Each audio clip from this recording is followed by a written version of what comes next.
그 번뇌가 사라지면 왜 안 들어오냐 하면요. 이 번뇌가 삼독심인데 탐욕, 분노, 어리석음이에요. 이게 쉽게 얘기하면 세상에 대해서 뭐 하고 싶은 거, 한 맺힌 거 이게 번뇌예요. 그러니까 이제 한 맺힌 거 하고 싶은 게 있으면 죽은 귀신이 또 달라붙죠. 또 뭐 하려고. 근데 그게 사라지면은 못하 들어옵니까? 그냥 정면에 들어가 버리죠. 그래서 우리가 이제 번뇌지가 안 되는 게 세속에 대해서, 이 삶의 세계, 현상에 대해서 맺힌 거 없애는 거예요. 맺힌 거. 다 맺힌 거 풀어버리는 겁니다. 그러니까 욕망도 없애고, 그 다음에 원한도 없애고, 그죠? 그럼 탐과 분노가 다 없어집니다. 탐진이. 그 다음에 머릿속에서 뭐가 있나 없나 아니면 내가 누굴까 이런 의문들, 이것도 다 맺힌 거예요. 뭔가 안 풀린 거예요. 이거 다 해체하고, 그것도 전혀 문제가 안 될 정도로 해체가 됐을 때, 그러면 다시는 내생이 나타날 리가 없죠. 이제 그런 분들이 이제 아라한이다 이렇게 얘기할 수 있습니다. 그런데 이제 그런 분들은 응당 공양 받을 만하다 이렇게 얘기하죠. 왜? 그런 분들한테 공양을 올릴 경우에는 무량복이 돌아옵니다. 나한테. 진짜 이런 분들이 복받치다 이렇게 얘기하죠. 불교가 사회 참여하는 방식 중에 가장 중요한 게 뭐냐 하면은요. 무슨 남한테 아까 밥 주는 얘기를 했지만은 그것은 좀 저차원이에요. 남들에게 스님들이 밥 받아 얻어 드셔야지 돼요. 그게 사회 참여예요. 원래 초기 불교에서의 사회 참여 방식은요. 일반 제가 신도들한테 보호실을 받아주는 거예요. 내가 도인이 돼가지고. 이제 왜냐하면은 남한테 밥을 줄 경우에는 그 한 끼만 먹여주고서는 몇 시간 지나면 또 배고파요. 근데 내가 도인이 돼가지고서 밥을 얻어 먹어주죠. 그 한 번 얻어 먹어줬는데 상대방 내생에 무량복이 와요. 그러니까 부처님은 아쇼크왕, 그러니까 아쇼크왕이라고 이제 인도에 아주 위대한 그 성왕이 있죠. 그러니까 부처님 열반하시고 나서 한 100년쯤 있다가 이제 활동하신 분인데 이분이 왜 아쇼크왕이 됐는지에 대해서 인도 전역을 통치하는 아주 위대한 성왕이 됐는데 아육왕전, 아쇼크왕 전기가 있습니다. 그러니까 이 한문 불전에도 남아 있고요. 여기 이제 무슨 얘기가 나오냐 하면은 아쇼크왕이 바로 직전생에 석가모니 부처님을 만나요. 어린 날 때. 이 속곱장난 하다가 흙 가지고서 절을 만든 다음에 곡간을 만든 다음에 쌀을 막 이렇게 하다가 부처님 지나가시니까 드릴 게 없으니까 흙을 갖다 이렇게 해가지고서 부처님이 드시라고 이 공양을 시주를 합니다. 그리고 부처님이 받아주세요. 냠냠냠 먹는 속곱장만 같이 척을 하세요. 그거 한 번 때문에 바로 그 직후생에 인도에서 뭐 전 세계에서 가장 위대한 왕이다 이렇게 하죠. 아쇼크왕이요. 그런 무량복을 받았다 이렇게 합니다. 그러니까 남한테 밥 주는 것보다 실제로 내가 도인이 돼가지고서 밥을 얻어 먹어주는 척이라도 하는 게 훨씬 더 도움 주는 거예요. 그래서 이제 불교 사회복지도 실제는 일반 다른 종교에서 하는 거를 물론 따라는 해야죠. 사회에서 그걸 갖다가 또 요구하기 때문에. 근데 진짜 사회복지는 내가 도인이 되는 겁니다. 그래서 내가 진짜 청정한 그런 수행자가 돼가지고 신도에게 시주물을 받아주는 거. 이게 이제 진정한 사회복지예요. 그래서 아감하면 오다예요, 오다. 인자가 붙으면 무슨 사람 이런 뜻입니다. 오지 않는 사람이에요. 아감. 앉는다, 오지 않는 사람 이런 뜻입니다. 그래서 보통 불환 이렇게 이제 번역을 합니다. 어디에 오지 않냐 하면은 욕계에 오지 않는다는 얘기예요. 욕계. 그러니까 안함까지 되면은 죽은 다음에 절대 욕계 안 옵니다. 왜냐하면은 욕망을 다 떠나버립니다. 욕망을 갖다가. 그래서 이 거친 탐욕. 그런데 아직도 뭐가 있냐 하면은 동물적인 오욕락에 대한 욕망은 없어요. 오욕락에 대한 욕망이 다 끊어지면은 안함이에요. 그러니까 오욕락이 뭐죠? 식욕, 재물욕, 명예욕, 식욕, 성욕, 수면욕. 이 5가지죠. 거기에 대한 욕망이 다 끊어지면은 그 다음에 이제 내생에는 욕계는 안 태어납니다. 근데 아직은 뭐가 있냐 하면 욕에는 끊어졌는데, 욕의 끊어졌는데, 유애가 남아있어요. 또 존재하고 싶은 욕망. 이건 아직 못 끊었어요. 내생에 하늘나라도 있는 거. 그러니까 하늘나라에 태어나고 싶은 욕망. 이건 유애예요, 유애. 그러니까 유애는 새끼나 무새끼, 뭐, 어쨌든 다시 또 태어나고 싶은 욕망이 유애예요. 그러니까 우리는 유애도 있고 욕애도 있죠. 일반 욕계 중생은요. 근데 그 중에서 욕애를 끊었을 경우에, 이때는 유애만 남아있기 때문에, 욕계는 안 태어나지만은 새끼에 태어납니다, 새끼에. 내생이에요. 아니면 새끼에 태어나도 오르락내리락 하다가는 다시 또 뭐 어디 머물른다든지, 거친 욕망은 없지만은, 이게 이제 안함이에요. 그래서 불환과 할 때 불환할 때 윤회에 안 들어온다는 얘기가 아니고 이제 그렇게 혹시 이 개론서에 보면 잘못 해석한 게 있는데 욕계에 안 온다 이렇게 이제 해석을 해야 됩니다. 하나 더 얘기 드린다면은 그러니까 오욕락 중에서 재물욕 이게 욕망인 건 알겠어요. 그 다음에 명예욕, 뭐 성욕, 식욕 이건 다 욕망이죠. 수면욕 이건 좀 이상하지 않으세요? 잠자고 싶은 욕망 이게 욕망일까? 잠 당연히 자는 건데. 뭐 욕심꾸러기는 잠을 많이 하자 이것도 아니거든. 왜 그럴까요? 왜 잠이 욕망이냐 하면은 잠도 편히 자는 거는 이거는 인간계에서도 드물어요. 그러니까 그러니까 잠도 모든 생명을 다 놓고 보면은 잠 편히 자는 생명은 거의 없습니다. 집에 강아지 한번 보세요. 잘 때. 자다가 큰 소리 나면 깨져. 자다 깨다 그래요. 선잠자요. 하루 종일. 왜? 항상 살해의 위협 속에 살기 때문에 짐승은. 그래서 모든 생명이 그래요. 그래서 이제 그 사자든 코끼리든 간에 다 선잠답니다. 길이는 서서요. 그다음 큰 소리 나면 금방 눈 뜹니다. 근데 사람만은 어떻게 해요? 우리 같은 경우에는 집에서 집안 단속만 하면은 그다음부터는 누가 업어가도 모르게 자잖아요. 이렇게. 그거는 너무나 행복한 거예요. 그런 생명이 없습니다. 그래서 수면력이에요. 이제 그렇게 봐야지 돼요. 그래서 우리가 잠이 욕망인가 했는데 또 현대인 중에도 일반 회사원들 그 대기업 취직한 사람 같은 경우에 제 친구도 한 7시간만 잤으면 좋겠대요. 푹 잤으면. 5시간 평소에. 밤까지 술 먹고 막 그 세일즈하고 어울리다가 새벽에 또 나가야지 돼요. 일찍. 대개 5시간 잔대요. 그러니까 이제 근무 시간에 밥 먹고서 졸다가 또 눈치 보다가 우리 집 그 강아지랑 비슷해요. 그러니까 과장님 들어오나 안 들어오나 이렇게 하다 들어오시면 딱 이렇게 앉은 척 하고서 이러면서 이제 근무합니다. 그러니까 이제 자기 밥벌이 하면서 그렇게 잠을 푹 자는 사람 드물어요. 음식점 할 경우에 그게 쉽게 되나요? 음식점 잘 되는 음식점들이 있죠. 새벽에 노량진 수산시장 가가지고요. 한 새벽 3시, 4시 다 물건 따오는 거예요. 배추 먹으면 뭐 다. 그 다음에 이제 도착하면 8시쯤 돼요. 다 이제 정리한 다음에 그 다음에 잡니다. 9시부터 뭐 대낮까지 자다가 밥 한 끼 먹고 시작합니다. 그 다음부터예요. 그게 음식점이에요. 그러니까 음식 한번 해볼까? 그건 새벽에 일어나서 평생을 그렇게 살아야지만 음식점이 가능합니다. 그러니까 이제 가게를 열어도 잠 잘 못 자죠? 그 다음에 회사를 다녀도 잠 잘 못 자죠? 인간이라고 하더라도. 그러니까 딱 시간 정해놓고 몇 시부터 몇 시까지만 할 수 있다. 이게 확실한 경우에는 어마어마한 행복이다. 이렇게 할 수 있습니다. 어쨌든, 오용락이 이제 이 오용락에 대한 욕망이 욕계에 대한 욕망인데 이게 끊어지면은, 그렇죠? 수행 많이 한 분들은 하여간 잠도 줄잖아요. 점점점. 그런 얘기 하시죠? 그러면 이제 아나함이에요. 그래서 내 세계는 절대 여기에 태어나봤자 뭐 할 게 없어요. 그럼 못하는 여기 있어요. 새끼 이상에 태어나죠. 물론 이제 유해, 존재하고 싶은 욕망도 끊어진 분이 아라한이고요. 그러면 새끼 무새끼도 아예 안 태어납니다. 그러니까 3계에서 벗어납니다. 3계를 탈출한다. 이렇게 얘기를 합니다. 근데 아나함은 유해는 아직 못 끊었어요. 유해는요. 그러니까 이제 뭔가 있고 싶은 욕망은 아직 있습니다. 그 다음에 사크리다 가면은 사크리드 할 경우에 사크리드가 뭐냐 하면은 이 범어에서 1회 원스 영어의 원스에 한 번 이런 뜻입니다. 아가미는 똑같아요. 아가미는 아나함 할 때 아가미가 똑같아요. 아나함 했죠. 아나함이요. 오지 않는 이제 온다는 뜻이에요. 안자가 붙으면은 이건 영어의 부정의 뜻이고 낫의 뜻이고 아가미는 온다는 뜻이 오는 사람이에요. 사크리드 아가민 한 번 오는 사람이에요. 그래서 이걸 번역할 때 일레 이렇게 번역을 합니다. 일레. 똑같은 말인데 여기에서는 레로 번역을 했고 여기서는 한자로 환으로 번역을 했습니다. 환으로다가 불안할 때는 이제 환으로 번역을 했고 일리할 때는 레로 번역을 했어요. 레로다가 원래 범어는 똑같이 아가민 이렇게 됩니다. 요게 한 번 와요. 요게 사담 같은 경우에는 뭐냐면 아직도 욕계 욕망 중에서 몇 가지를 못 끊었어요. 이러면 한 번도 욕계에 태어나가지고서 수행을 한 다음에 그 다음에 이제 그 한 번 생만 끝이면은 그 다음부터는 안함이 됩니다.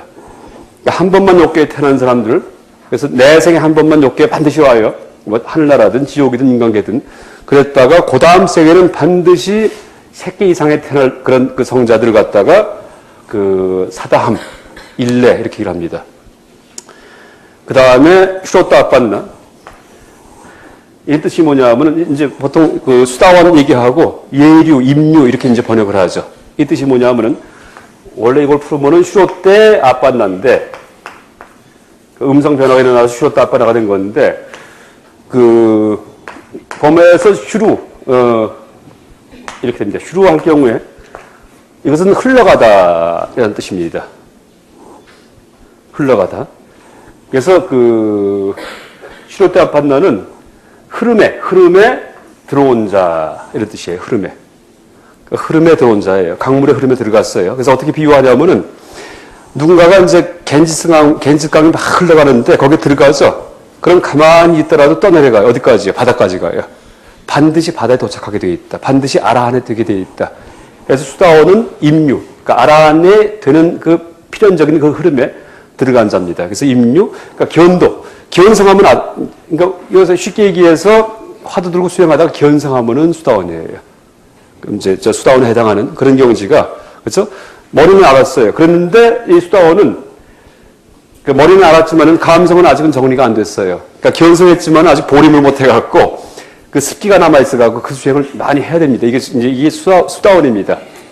그래서 그 수다원일 경우에 어떻게 얘기하냐면은 이렇게 욕계에 태어나는 그 숫자를 극칠반 이렇게 얘기를 합니다. 기껏해야 7번 돌아온다 이런 뜻입니다. 극칠반. 이게 극이 부사입니다. 여기에서는 부사. 기껏해 많아야 7번 욕계에 태어난다. 그래서 이제 번뇌가 아직 많이 남아있지만은 그래도 견성했기 때문에 무아를 알고 공을 알기 때문에 그렇기 때문에 그 내생에 죽은 다음에 이제 또 욕계에 태어나긴 태어나는데 많아야 7번이다 이렇게 얘기합니다. 많아야 7번. 그래서 이 수다원은 이제 누가 수다원이냐 하면은 이 번뇌 삼독심 중에 그러니까 삼독심을 조금 세분하면 어떻게 되죠? 10번뇌가 됩니다. 10가지 번뇌. 삼독심을 이제 세분하면은 10번뇌가 되는데 10가지 번뇌, 10가지 번뇌를 이제 쓰면은 탐욕, 진, 만, 무명, 그다음 불교되는 의심, 탐욕, 분노, 교만, 무명, 불교되는 의심, 그 다음에 오견, 5가지 견해가 있어요. 오견. 오견이 있는데 오견은 이제 그 유신견, 그러니까 내가 있다는 생각, 몸이 있다는 생각, 유신견, 그 다음에 계금추견, 뭘 지켜야 된다, 뭘 하면 안 된다 하는 그런 견해, 또 어떤 종교의식에 대한 집착, 이게 이제 계금추견입니다. 유신견은 내가 있다는 생각이고요. 그 다음에 변집견, 죽으면 끝인가 이어지나? 이거 잘 모르는 거. 이게 이제 변집견이에요. 변은 변두리 변자예요. 끝변자. 그래서 끝에 가서 끝나는가 아니면 이어지는가? 이걸 잘 몰라요. 변집견. 그 다음에 견추견. 이런 생각들을 자기의 철학으로 만들어갖고 머릿속에 담고 있는 거. 견을 다시 취해서 견으로 삼습니다. 그 다음에 마지막에 그 사견. 이제 인과응보를 부정하는 거. 이런 게 이제 사견입니다. 근데 이게 이제 10가지 번뇌, 10가지 근본 번뇌인데, 근본 번뇌. 이 근본 번뇌 중에 뭐가 끊어지면 수다원이냐 하면은 이 중에 그 유신견, 그 다음에 의심, 그 다음에 계금추견. 이 3가지만 없으면은 바로 수다원입니다. 나머지는 다 있어요.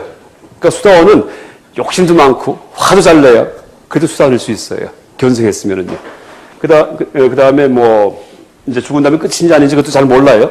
그랬는데도 수다원이 될 수 있습니다. 뭐냐면은, 유신견은 그 무아를 아는 거예요, 무아. 그러니까 유신견이 끊어진 경우에는 자아가 없는 걸 아는 겁니다. 무아를 알 경우에 유신견이 끊어졌다.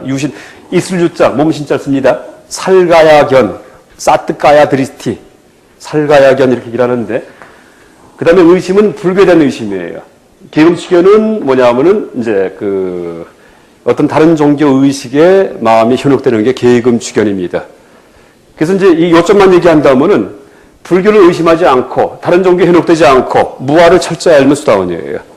그러니까 더 정리하면 지독한 말뚝 불교 신심, 그 다음에 무아를 아는 거 딱 2가지입니다. 그러니까 정리하면은요. 그러면 수다원이에요. 그러면 이제 안심해도 돼요.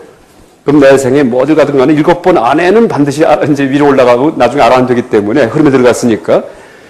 그래서 이제 제가 글을 하나 쓴 게 있어요. 우리 모두 수다원이 됩시다. 이렇게 쓴 게 있습니다. 뭐냐면은, 아라한을 갖다 지향할 경우에는 이건 힘들어요. 그렇죠? 몇 분 안 나와요. 근데 수다원을 지향할 경우에는 이거는 많은 사람이 할 수 있어요. 그럼 이게 좀 편한 길이죠. 아직은 확철대로 못했어요. 좀. 아직도 무명도 있고, 그렇죠?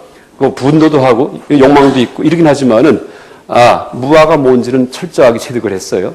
그 다음에 다른 종교, 아무리 누가 와도 죽었다 깨어나도 다른 종교에는 휘둘리지 않아요. 뭐 저런 걸 믿는 게 다 있어. 이런 식으로다가 이제 보면은 이 불교 이외에도 여러 가지 이제 종교가 있는데 보면은 머리도 좋고 굉장히 학벌 좋은 사람인데 다른 종교 믿는 사람들이 있죠. 좀 이상해요. 왜 그런지 아세요? 왜냐하면은 사람의 능력이 3가지가 있는데 일단 IQ가 있고 IQ는 아시죠? 그러니까 인텔리전탈 코션티 그러니까 지능 지수예요. EQ가 있고, 이모셔널 코션티, 감성 지수예요. 이건 보통 일반 학자들이 얘기하는 건데 제가 개발한 게 하나 있어요. RQ가 있어요. 릴리지어스 코션티, 종교 지능 지수예요. 그러니까 노벨상을 받고 뭐 머리가 너무나 좋아도 RQ는 두 자리도 안 사람 많습니다.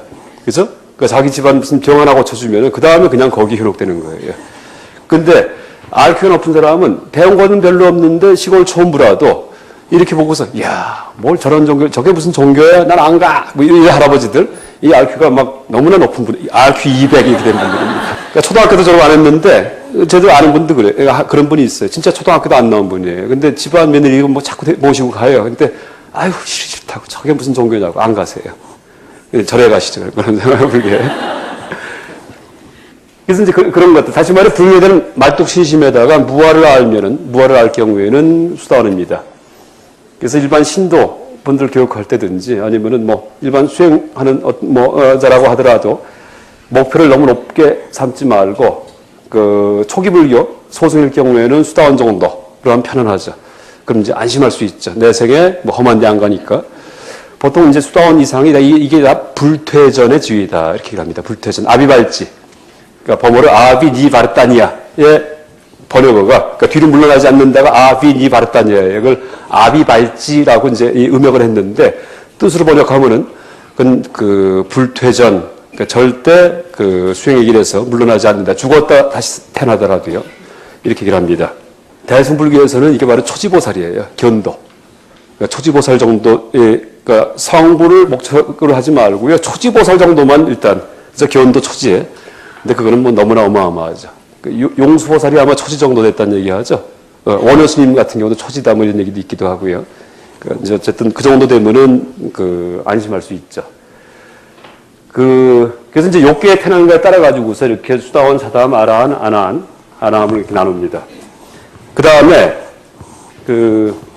이 멸진정일 경우에 아까 이제 상수멸정, 멸진정을 말씀드렸죠. 이 멸진정일 경우에는 아무나 할 수 있는 게 아니고 이 이상만이 멸진정에 들어갈 수 있어요.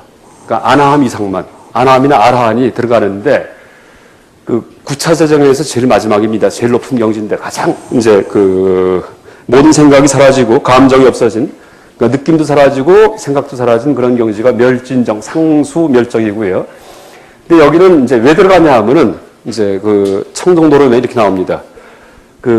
아나함이나 아라한이 된 성자가 지금 이제 아라한이 됐든지 아나함이 될 수 있어요. 아직 살아있어요. 살아있는데 나중에 열반한 다음에 어떤 상태인지 미리 체험하기 위해서 들어간다 이렇게 합니다. 그러니까 무효열반, 그러니까 몸까지 다 이제 죽었어요. 그렇죠? 이 성자가. 그래서 이제 아라한이 나중에 돌아가신 다음에 그 상태가 어떤 상태인지를 갖다가 미리 살아서 그걸 한번 체험해 보기 위해서 멸진정에 들어간다 이렇게 합니다. 그게 이제 뭐냐면은 열반한 다음에 해탈한다는 게 딴 게 아니에요. 사라지는 거예요. 근데 요거는 아무한테나 얘기하면 안 돼요. 불교신도 처음 입문한 사람한테 사라지는 게 불교 목적이다 하면은 다 도망갑니다. 다. 또 살고 싶은데 왜 개똥밭에 굴러도 이승이 좋은데 왜 사라져? 이승이나 하늘나라 같은 태어나지 이렇게 생각하죠. 근데 윤회의 고통을 알고 나오면 그 다음에는 사라지는 것만이 그러니까 정멸하는 것만이 최고의 목표고 그리고 이제 그렇게 사라질 수 있다는 것은 아무나 못하는 거예요. 그러니까 한 맺힌 게 싹 없어진 그 다음에 신통력이 열리고 하는 그렇죠? 그런 아라한 같은 성자만이 사라질 자격이 있습니다. 그러니까 100년에 한두 번 나오니까 걱정하지 마세요. 사라지는 거. 약간 아라한 이 길을 수행하다가 만약에 조금 못하죠? 그러면 천신이에요. 하늘나라에 엄청난 천신. 내 생에 인간으로 태어나도 어마어마한 인간. 그 불교 수행의 길은 물론 아라한이 사라지는 거지만 죽은 다음에 이걸 목표로 이제 할 경우에는 밑에 있는 사람일 경우에는 겁이 나요. 근데 일단 이걸 목표로 번뇌를 없애고 뭐 지게 정정하게 살고 할 경우에는 가다 말더라도 나중에 태어나니까는 어마어마한 그런 복이 있는 이제 그런 존재로 태어난다는 얘기를 합니다. 그래서 이 정멸을 지향하면서 이 불교 수행을 하다가 그러니까 번뇌를 탁 없애다가 아란이 곧 될 것 같아요. 내일 모레. 근데 조금 미련이 있어요. 좀 섭섭하고. 이럴 경우에는 번뇌를 살짝 내면 됩니다. 그럼 내 생에 다시 태어납니다. 근데 어마어마한 존재로 태어나고 또 일부러 번뇌를 내는 분들이 바로 보살이에요. 그러니까 회심보살, 회심한. 그러니까 대승 아라한 이렇게 합니다. 그래서 뭐 16나안이든지 이런 분들이 다 회심한 보살, 후불탱화에 보면 16나음 계시죠? 거기에 보면 단 아라한 된 분들이 있는데 일부러 번들내 가지고서 지금도 영적 세계에 머물면서 기도에 감을 하시고 뭐 나반존자든지 다 그런 분들입니다. 그래서 그 미륵보살님 오실 때까지 자기는 언제든지 그냥 나갈 수 있는데 일부러 번들내 가지고 중생 제도를 위해서 그 기도에 감응하는 이제 그런 존재로 남아 있다 이렇게 얘기를 합니다. 그래서 어쨌든 이제 제가 이 말씀드리는 게 이 불교 수행의 이 목표인 열반이 뭐냐 할 때, 그러니까 지금 그 청정도론에 나오는 설명, 그러니까 멸진정에 드는 이유가, 그러니까 멸진정은 사라진 경지인데, 나중에 열반했을 때가 어떤지 미리 체험하기 위해서 들어간다는 그런 그 얘기에서도 알 수 있듯이 싹 사라지는 게 바로 불교의 열반입니다. 또 하나 얘기 드린다면은, 그렇게 이제 질문을 해요, 또. 이 청정노론에. 이제 그렇게 이 멸진정에 대해 설명을 하니까, 멸진정에 들어갔다가 거기서 다시 나오려면은, 나와야지 하고 생각을 내야 될 텐데, 생각이 없는 경지인데 어떻게 나옵니까? 이렇게 얘기를 해요. 그 말이 되죠? 생각이 끌어졌는데, 이제 이 멸진정을 풀자 하는 생각을 못 해요. 그 답이 뭐냐 하면은, 멸진정에 들어갈 때는 미리 기간을 정해놓고 들어간다. 이렇게 얘기를 합니다. 그게 이제 청정노론 답이에요. 그러니까 자명정 올려놓고 하는 거예요. 이렇게요. 일주일, 보름 한 다음에. 그럼 들어갔다가 딱 되면 뛰어난대요. 또 어떤 분이 제 홈페이지에 질문 올린 게 있는데, 멸진정에 들어간 사람한테 전신마취 걸면 어떻게 될까요? 이렇게.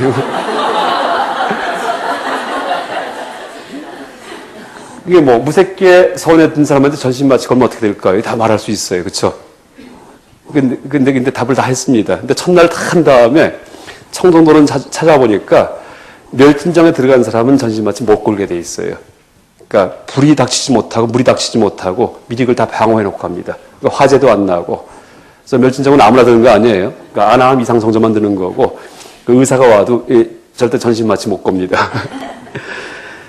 그래서 이제 일단 그렇게 이제 열반을 정멸, 사라지는 것이다. 모든 번뇌가 없어졌기 때문에 내 생에 다시는 이 삶의 세계에 대해서 한 맺힌 게 다 끊어졌기 때문에 이제 태어나고 싶은 마음이 전혀 없는 거죠. 이게 진정으로. 그죠?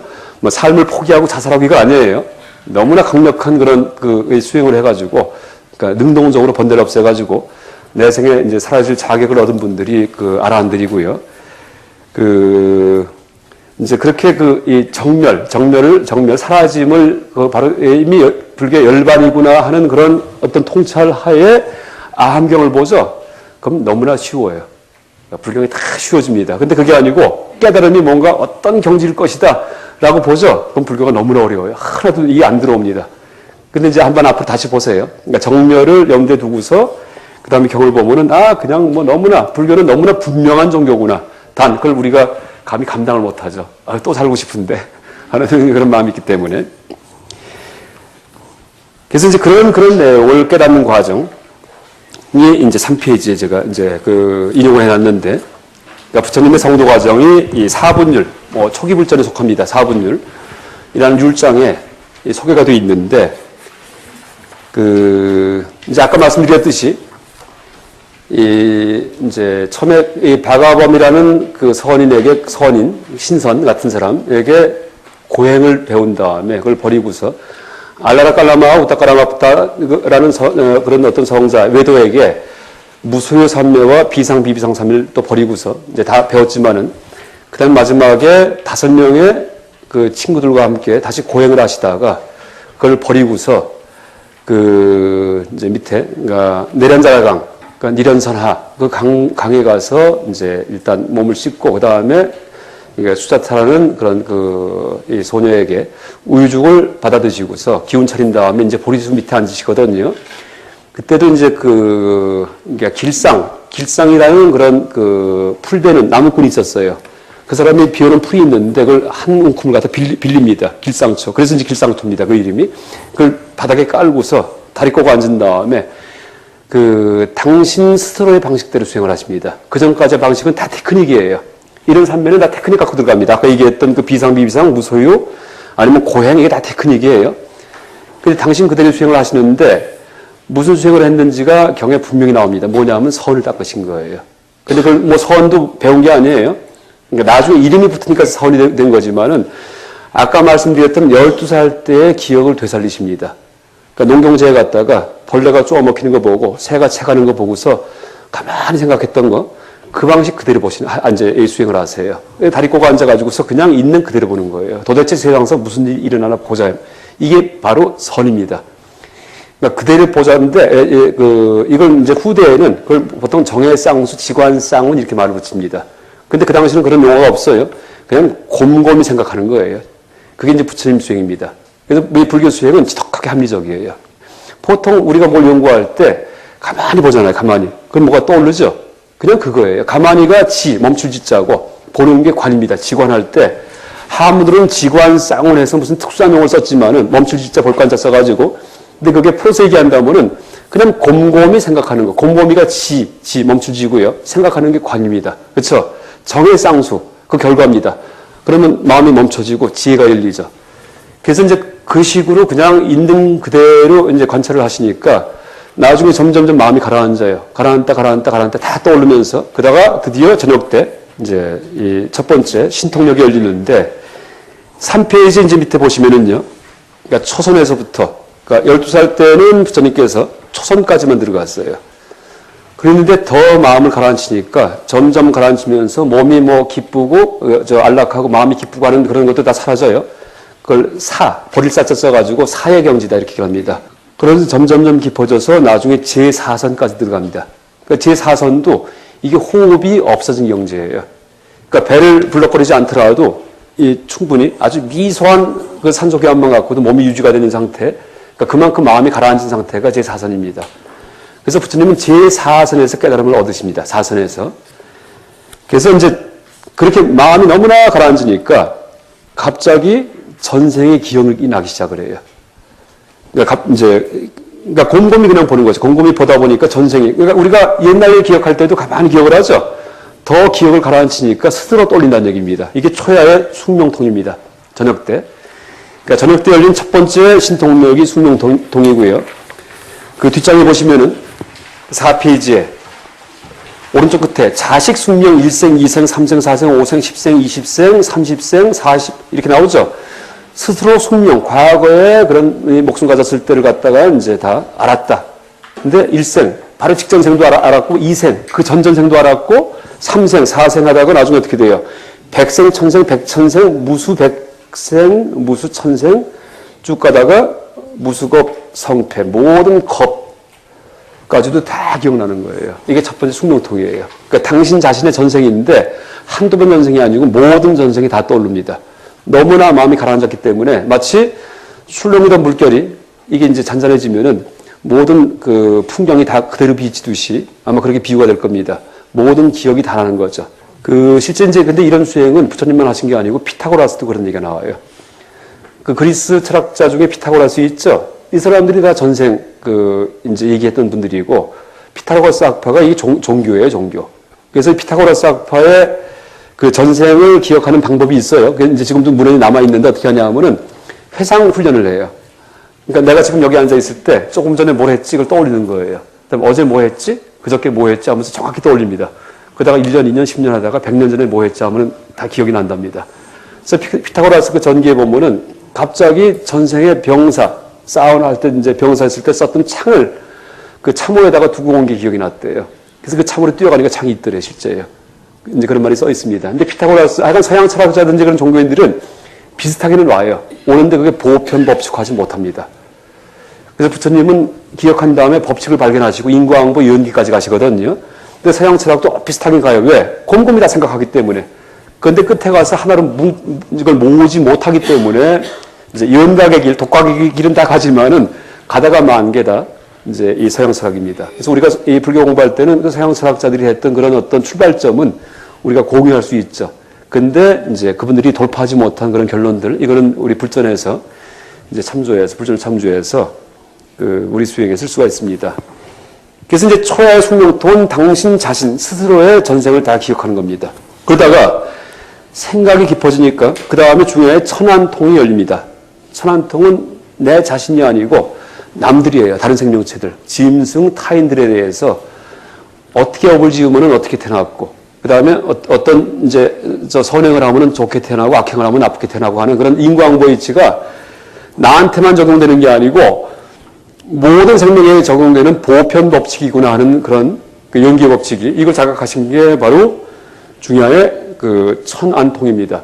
그러니까 초야의 숙명통에서는 당신 자신에 대해서만 연기 법칙, 12연기 법칙, 그 다음에 인과응보의 법칙 이걸 자각하신 거고 그 법칙이 생명 있는 모든 것들에게 다 적용되는구나 하는 걸 자각하신 그런 그 순간이 중야 한밤중의 천안통입니다. 그러니까 보편화된 거예요. 특수한 법칙이 보편화된 거죠. 특수 상대성 원리가 일반 상대성 원리가 되는 거예요. 그런데 이 상대성 원리는 물리학 법칙이지만 부처님의 이런 그 연기법의 발견은 물질과 마음, 삶과 죽음을 다 포괄하는 그런 그 법칙입니다. 우주를 전체를 지배하는 그런 법칙이다 이렇게 얘기할 수 있죠. 부처님의 이런 연기법의 발견자다 이렇게 얘기를 하죠. 그래서 일단 생명체가 태어나고 죽고 또 왜 행복하고 왜 불행한지 이런 법칙을 다 하셨어요. 그러고 나니까 네 번째 후야의 누진통 모든 번뇌가 다 사라지는 거예요. 이제 다 알았다. 다 알았다. 그 전까지는 왜 태어났는지 왜 죽는지 왜 고통스럽고 왜 행복한지 왜 부조리한지 모르셨어요. 근데 연기법을 발견하시니까 이제 다 알았다예요. 원래 세상이 그런 게 아니고 다 자업자득이고 지은 대로 가는 거기 때문에 다 허구의 세계구나 마음이 지는 거구나 하는 뭐 그렇게 얘기할 수도 있고요. 모든 게 원래 공하구나 하는 이렇게 얘기할 수도 있고요.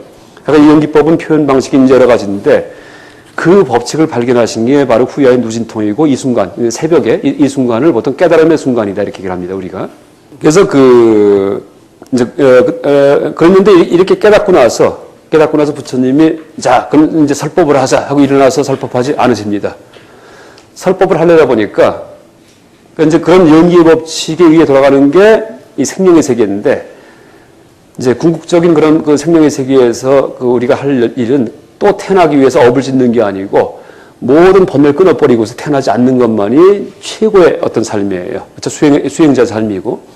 그랬는데 보니까는 이것은 일반 사람들이 용납할 리가 없어요. 그래서 그냥 앉아 계십니다. 설법 안 하세요.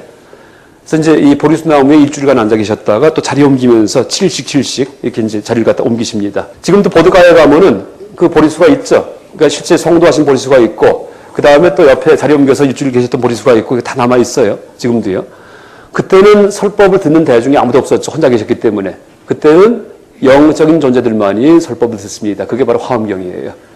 화엄경의 7차 8회에서 자리 옮기면서 이렇게 설법하시죠. 이 초기 불교의 이 성도의 일화를 갖다가 이 대승불전으로 그렇게 신화시킨 것이 바로 화엄경이다 이렇게 할 수 있습니다. 그래서 화엄경도 이게 무슨 현대 불교학서 보면은 후대 만들어진 허구의 무슨 경전이다 이렇게 얘기를 하는데 아니에요. 그러니까 초기 불교의 이제 이런 가르침에 의거해서 이제 편찬된 거고 또 하나가 이제 이런 경전들은 이 티베트에서는 이런 경전 화엄경 같은 거를 뗄마라고 그래요. 뗄마. 보통 우리 불교 역사에서 그 위경, 가짜 경전 얘기하죠. 그러니까 티베트에서는 가짜 경전 아니에요. 비장경, 그러니까 비밀스럽게 숨겨놓은 경전이다 이렇게 합니다. 그래서 티베트 사자에서 들어보셨죠? 바르도 테돌 이것도 그 비장경이에요. 그래서 이 뭐냐면은 그 티베트에서는 빠드마 삼바바 스님이 한 18세기에 이제 인도에 들어오시는데 그때 한 100명의 제자의 그 산매 속에다가 집어넣은 경을 놓았대요. 그럼 평소에 이 100명 정도가 윤회하면서 티베트 불교를 이끌고 가는데 평소에는 몰라요. 근데 산매에 들어갔다가 갑자기 깊어졌는데 경이 막 떠오른대요. 그러면 이제 그걸 받아 쓴 거예요. 그럼 새로운 경전이 생겨요. 그 티베트 밀교 경전이 많은 수가 그런 그걸 뗄마 이렇게 얘기합니다. 뗄마. 그런 경전을 발견하는 분들을 뗄돈이라고 쓰는데 이 발음은 뗄된 이렇게 읽습니다. 그래서 뗄된도 대뗄된, 소뗄된. 하나 발견하면 소뗄된, 3개까지 발견하면 대뗄된 이렇게 그래요. 그래서 이 뗄마, 비장경을 이제 하는 그런 일들이 지금도 이제 경이 새로 쓰입니다. 티베트는요. 그러니까 이 시대에 맞는 경이 계속 산출되는 겁니다. 근데 티베트에서는 화엄경 같은 거, 그 다음에 반야경 같은 거, 대승경전이 전부 다 뗄마다 이렇게 합니다. 뗄마. 그래서 어떤 현대 무슨 문학작가 같은 사람이 막 쓰는 이게 아니고, 그 삼매경주에서 갑자기 소리가 막 들리면서 그걸 받아 써가지고 이제 부처님이 다 심어놨기 때문에 허공에 심어놓기도 하고 산매에 심어놓기도 하고 아니면 굴 속에 넣어놓기도 하고 벽에 밑에서 발견되기도 하고 뗄마가 이제 그렇게 얘기를 합니다. 그래서 이게 이제 합리적으로는 얘기를 못합니다. 그러니까 대승경전의 그런 어떤 그 발생에 대해서 현대학자들이 위경이라든지 뭐 중국서 만들어진 뭐 이제 법망경 보살계본 같은 경우도 사실은 그게 다 뗄마고 우리나라 같은 경우에도 뗄마가 최근에도 있어요. 뭔지 아세요? 그 돌아가신 청화 스님 태안사 이분 스승이 금타화상인데 이분의 보리방편문 아시죠? 용수보살 보리방편문이 뗄마예요. 무슨 문헌이 있는 게 아니고 이분이 받아 쓰신 거예요. 그 산매 속에서 보리방편문 그 해설이 청화 스님 그 녹음 테이프도 많이 돌고 있어요 지금이요. 이제 그런 것들이 뗄마입니다. 그래서 어쨌든 이 초기 불교의 이런 성도담을 깨달음의 과정을 그 신화 과정이 신화화돼 가지고서 그래서 스토리화돼 가지고서 이제 나타난 경전이 이제 화엄경이라 얘기할 수 있습니다.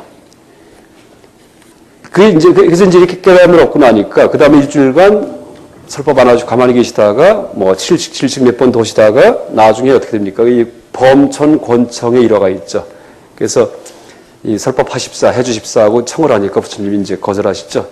그러니까 애욕에 물든 중생들이 내 법을 용납할 리가 없다고. 이 열반의 법을. 그렇죠? 또 태어나고 싶어 하는데 태어나지 말아라 하면 누가 용납하겠어요.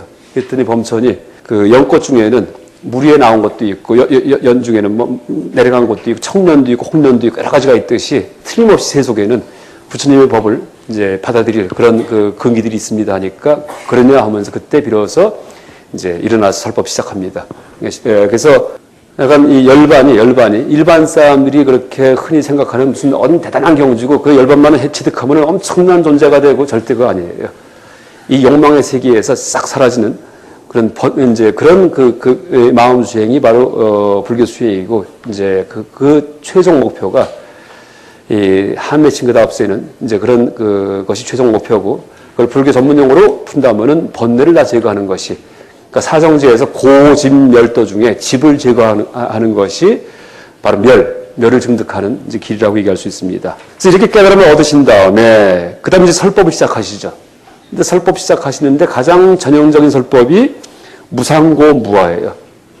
그 삼법인 설법이 이제 삼법인 이게 그 무상 고 열반적정 혹은 무상 무아 열반적정 이렇게 나오기도 하고요.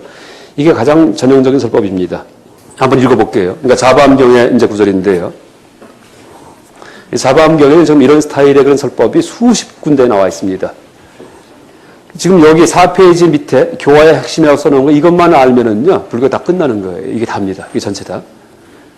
이와 같이 내가 들었다. 어느 때 부처님께서는 사위급, 기수급 고도원에 계시면서 여러 비구들에게 말씀하셨다. 뭐 색은 항상됨이 없다. 그러니까 색은 상주하지 않는다. 상주하지 않는 것은 괴로움이다. 무상하다. 무상한 것은 괴로움이다. 괴로운 것은 곧 내가 아니다. 내가 아니면 또 나에게 소속된 것도 아니다. 이렇게 되어 있습니다. 그래서 이렇게 관찰할 경우에 그때 이제 해탈하고 뭐 열반한다.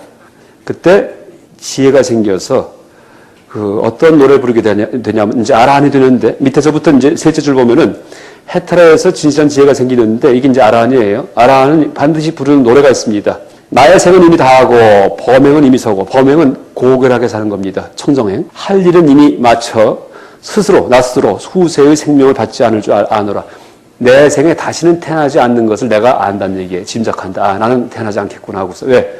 마음속에 번뇌가 없으니까. 마음속에 세속에 대한 한매칭이 없으니까 태어날 필요도 없고 태어나고 싶지도 않고 이걸 철저히 자각할 때 이런 노래를 부르는데 이 노래가 바로 아침 예불 하실 때 나오는 해탈직연향입니다. 해탈직연.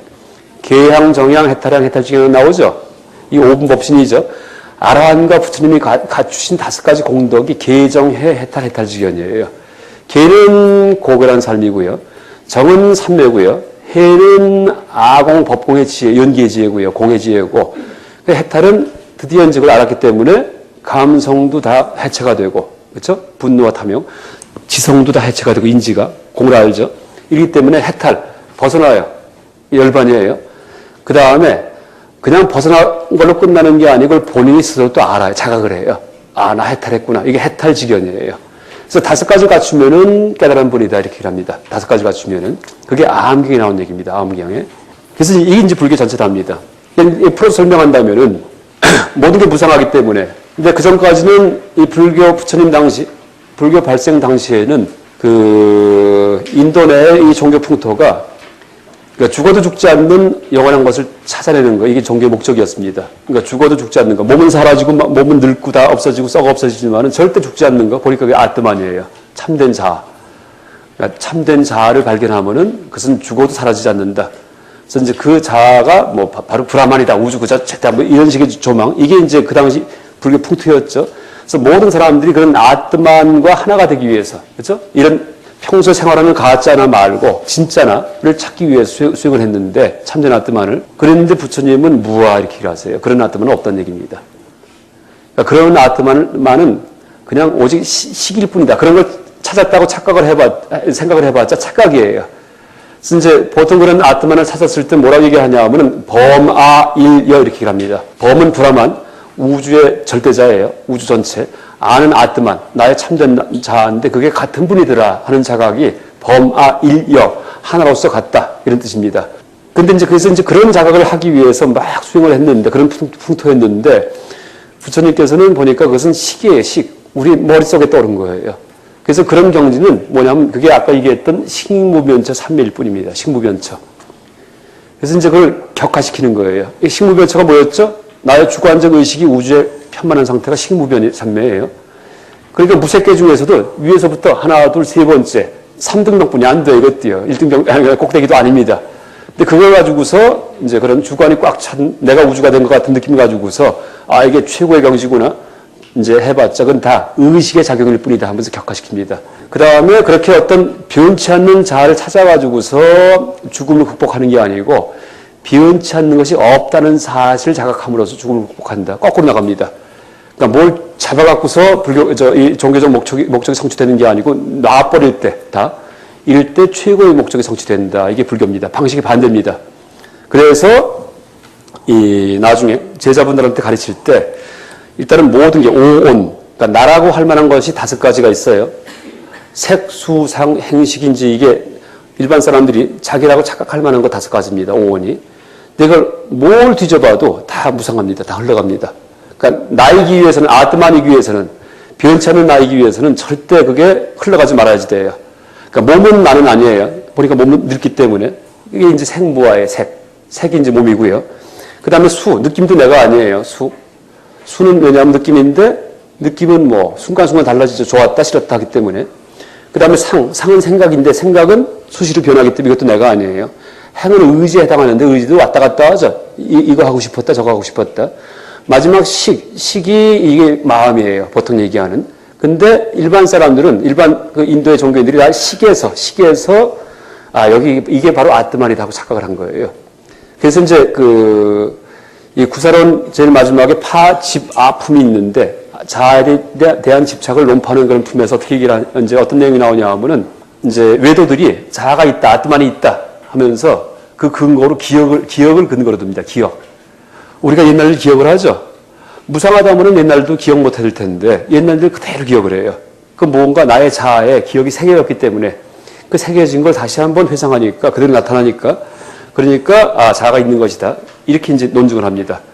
그러니까 이런다면은, 이 벽에다가, 그러니까 이북에 가니까, 그러니까 금강산 가니까 막 빨갛게 새겨놨어요. 김일성 동지만 이렇게 놨어요.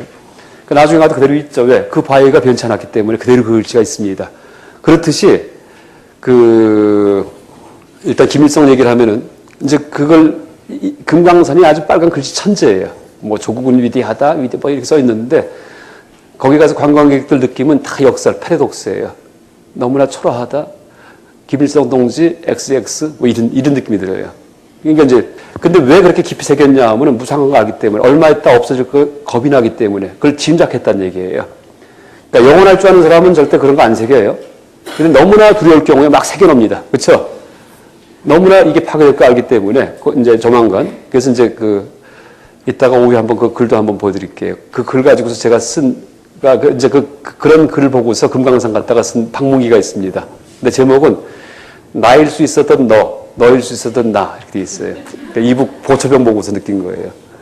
딱 오다가 아주 비가 맺어져 갖고 이따가 집에 와서 썼다가 학교 신문에 마침 이제 제가 맡은 칼럼이 있어 갖고 낸 적이 있는데 그렇게 이제 지워지지 않게끔 색이죠. 벽에다가 돌벽에다가. 그렇듯이 우리 마음도 이 돌벽처럼 변치 않기 때문에 기억이 한번 들어오면은, 그렇죠? 옛날에 있던 일이 나중에도 그대로 또 떠올리기도 하고 하지 않느냐 하면서 외도가 공격을 합니다. 무화설에 대해서. 그래서 실제 그렇죠. 뭐 10년 전에 있던 것도 떠오르고 틀림없이 내 마음이 변치 않고 있기 때문에 그게 떠오른 거 아닌가 이렇게 생각할 수 있어요. 근데 거기에 대해서 세친보살, 구사론의 저자인 세친보살이 답을 해요. 답을 하는데 이제 요점은 이런 얘기예요. 기억도 무상하다 이렇게 그래요. 무상하다. 기억도 하나의 반응일 뿐이다. 어디 새겨진 게 아니고요. 옛날에 있었던 일들 이것이 지금 현재 순간에 그냥 비슷하게 되풀이되는 것이다 이렇게 합니다. 근데 그게 현대 뇌과학과 그렇게 비교하면은 아주 너무나 잘 들어맞아요. 그래서 무슨 얘기냐 하면은 그 기억도 하나의 반응이에요. 옛날에 우리가 어떤 체험을 했어요. 뭐 초등학교 졸업식 때 꽃다발 받았는데 지금 생각나요. 그때 꽃다발 받을 때 그 광경이 뇌 속에 이렇게 흐름이 들어가죠. 그때 잊어버리고 살다가 나중에 딱 그 실마리를 잡으면 다시 한번 되풀이가 됩니다. 그런데 이제 그때 이 신경세포도 계속 늙고 있는데 만약에 그게 좀 중간에 끊어지든지 하면 생각이 날까 말까 해요. 아예 안 날 수도 있어요. 끊어져 있으면은요. 그러니까 기억도 지금 무상하게 흘러가는 이 순간에 반응일 뿐이지 회상하는 것도 변치 않는 거에 새겨져 가지고 그게 나타나는 게 아니다 이렇게 합니다. 그래서 이제 그게 세친보살의 답이에요.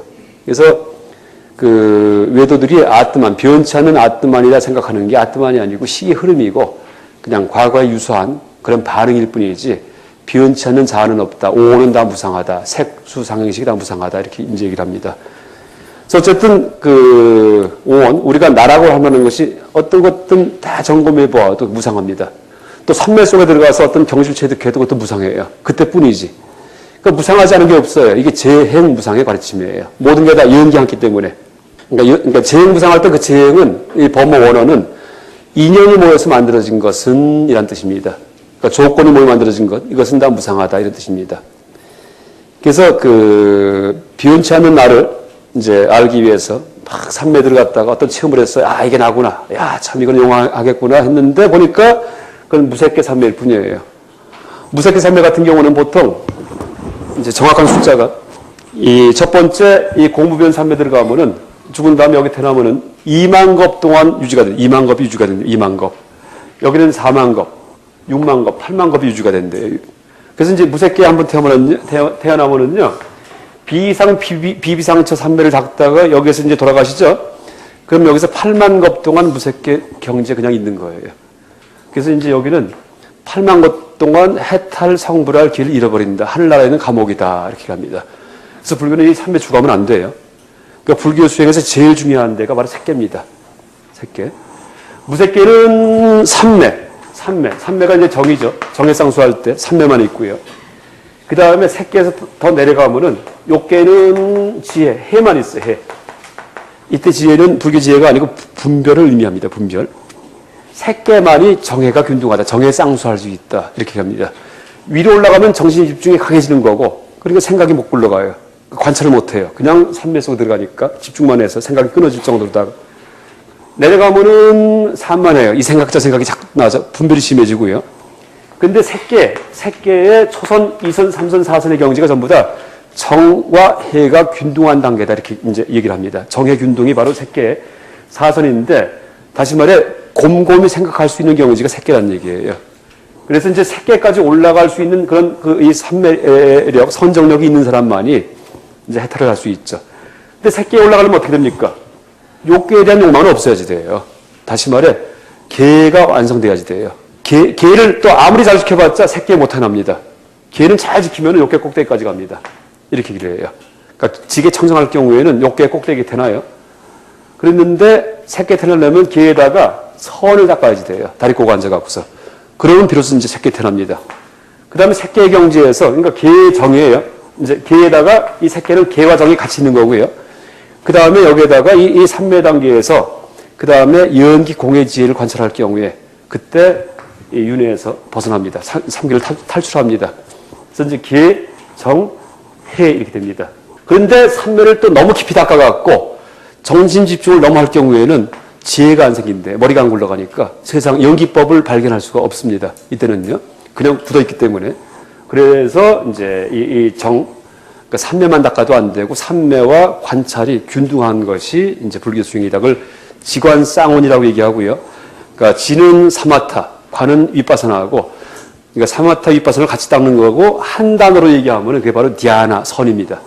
그러니까 보면 그러니까 디아나, 빨려루, 자나 이게 이제 선인데 그러니까 선하고 삼매가 달라요.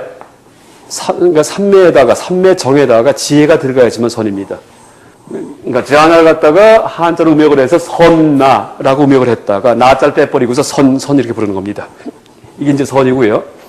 그래서 선을 번역을 할 때, 한자로 번역을 할 때, 뜻으로 번역할 때 어떻게 번역을 하죠? 정력, 고요의 정자에다가, 그 다음에 그 생각할 여자 써가지고, 고요히 생각하는 것 이렇게 번역하잖아요. 곰곰이 생각하는 거예요. 그쵸? 그러니까 선은 인도 말로는 한 단어로도 있지만, 한문 번역할 때 두 가지 의미를 번역을 합니다. 두 가지가 같이 있는 거. 그러니까 고요함과 사유, 생각함이 같이 있는 것이 이제 이 선입니다. 그래서 이제 그 세상을 있는 그대로 곰곰이 관찰하니까 모든 게 무상해요. 모든 게 다. 그러니까 이 나중에 무색계 산맥까지 올라가 봤자 그것도 8만 겁 정도 있다가 또 무상하게 떨어지고요. 그러니까 어디든지 간에 이 현상의 세계에서 조건이 모여서 만들어진 이 세계에서는 그 추구할 곳이 없다는 얘기예요. 다 무상하니까. 그러니까 내가 이제 죽음을 극복하기 위해서 수행을 하는 건데 죽음의 문제 때문에 부처님이 추구하셨어요. 그걸 극복하기 위해서 영원한 경지를 찾으려고 막 산매 들어갔는데 그래봤자 또 무상해요. 왜? 조건 때문에 테크닉에 의해서 올라갔기 때문에요.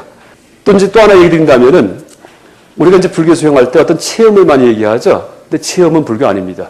그러니까 체험은 조건이 만드는 거예요. 그 수행하다가 평소와 다르게 다리 꼬고서 한참 호흡하면 이건 평소 안 하던 행동이에요. 그 뭔가 묘한 느낌이 올 수 있어요. 그건 절대 불교 수행의 목적이 아닙니다. 그런 느낌이 올 수 있지만은 체험이 불교 수행의 목적이 아니고 번뇌가 없어지는 게 불교 수행의 목적이에요. 그래서 이 사람이 수행 잘했나 안 잘했나 하는 거 판가하는 기준은 무슨 체험했다 어떻게 되니까 어떤 느낌이 오더라 이건 아무 관계 없습니다. 그럼 별별 느낌 나올 수 있어요. 이 사람이 마음이 착한가, 그래서 탐욕이 없나, 분노하지 않나, 그 다음에 뭘 물어봐도 어리석지 않나, 모든 걸 다 답하나, 이 세 가지 탐진치 세 가지에 대해서 또 교만하지 않나, 이 네 가지에 대해서 이렇게 봐가지고서 그게 다 옛날보다 달라졌으면 뭔가 달라졌구나. 불교 수행을 통해서 진짜 부처님 비슷하게 된 사람이구나 이렇게 알 수 있습니다. 근데 특히 이제 최근 같은 경우에 윗바사나도 마찬가지예요. 윗바사나 수행한 분들이 체험을 많이 강조해요. 해보니까 무슨 느낌이 왔었고 절대 그 불교랑 관계 없습니다. 그 체험은 다 유의법이죠. 유의법. 유의. 다시 말해 인연이 모여서 만들어진 특수한 어떤 느낌일 뿐이기 때문에 수는 느낌이고요. 상은 생각이고 행은 의지, 조작 이렇게 이제 번역되고요. 식은 마음인데 우리가 이제 나라고 생각할 만한 게 그 5가지밖에 없습니다. 근데 5가지 어떤 걸 따져봐도 어떤 걸 관찰해봐도 다 흘러가기 때문에 그래서 오온이 다 무상하구나.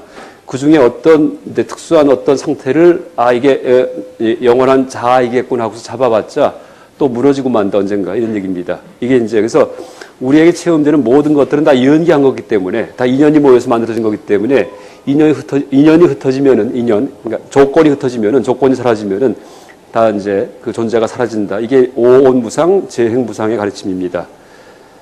또 하나 얘기 드린다면은 이제 사실 불교 교리 중에 오온이라는 얘기를 참 많이 듣는데 오온이 뭔지 참 애매할 수가 있습니다. 그러니까 색이 뭔지 수가 뭔지 상이 뭔지 이렇게 애매할 수가 있는데 예를 들어 갖고 이 책은 뭘까요? 오온 중에서 색인가요? 수인가요? 상인가요? 뭔가요? 상은 아닌가요? 수인가요? 색인데 상은 생각이거든요. 상념. 책이란 생각이 들었잖아요. 그렇죠? 그 다음에 수는 느낌인데 여기서는 괴로운 느낌은 안 들죠. 이거 딱 제가 들을 때 괴로우세요? 아니죠. 즐거우세요? 아니죠. 어떤 분 괴로운 분도 있나 보네요. 이렇게 교재 들으면은. 근데 이제 보통 이런 느낌은 불고불락수, 괴롭지도 즐겁지도 않은 느낌, 혹은 사수, 버릴 사자 써가지고 이렇게 얘기를 합니다. 그러니까 사수가 느껴지기도 하고, 책이란 생각이 떠오르기도 하고, 그 다음에 물론 물질이기도 하죠. 그 다음에 여기 집중할 때는 어떻게 됩니까? 여러 가지 인연이 모여서 이제 의지가 작용을 해야 되고요. 그 다음에 안식에 들어왔습니다. 식입니다. 그러니까 실제는 오온이 나눠지지가 않습니다. 우리가 뭘 들을 때 이게 색인지 수인지 이거 말 못합니다. 그러니까 오온 전체가 다 뭉쳐 있습니다. 이게 실제 외부 세계, 실제 세계에는 그 분별이 들어가지가 않습니다. 이제 분별이 오온을 나누는 거거든요. 그러니까 실제 세계에는 그 색이다 수다 이렇게 나눌 게 없는데 부처님께서 우리의 잘못된 분별에 맞춰가지고서 무아를 알려주시기 위해서 색, 수, 상, 행식을 그냥 임의로 나눠가지고 설명한 건데 후대 사람들이 이 오온 중에 색이 뭔지 수가 뭔지 막 찾다 보니까 참 까다로워요. 까다로운 게 아니고 이렇게 잘 모르겠어요. 근데 그렇게 모르겠는 게 그게 정답이에요. 색이 뭐다, 수가 뭐다, 상이다 뭐다 할 경우에는 이제 그게 실제 우리가 체험하는 색수상인식과는 그 다른 얘기입니다. 그래서 그 하간 불교의 정답은 모르는 거예요. 그래서 그걸 숭산 큰 스님께서는 오직 모를 뿐 이렇게 얘기하잖아요.